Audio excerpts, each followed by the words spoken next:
Twengendako muzebweru w'eggwanga olutalulani agenda okwesoga oluzannyo oluddiriro lw'akamalirizo oluddamu ekiro kya leero. Portugal bwe bunaaba bukyefuga ne Poland okusalawo ani aneesogga akasengejja k'amatiimu 8.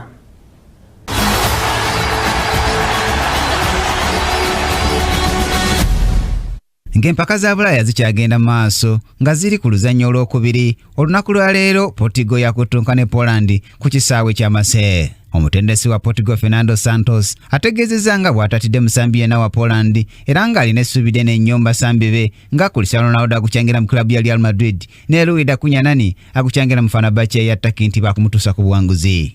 Poland tewangulanga ku mpaka za Bulaaya era nga mirundi gyonna omukaaga gye yeetabyemu ebadde eviira yaawo. Ye omuteebi Robert Lewandowski wa Poland tannateebayo ggoolo yonna mu mupiira omusanvu gye yakasambira ttiimu ye y'eggwanga egisembyeyo.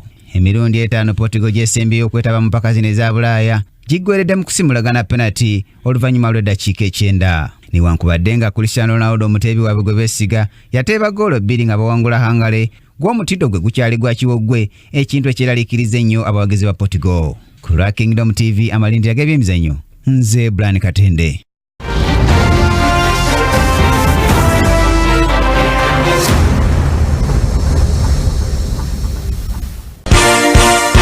This is Kingdom TV.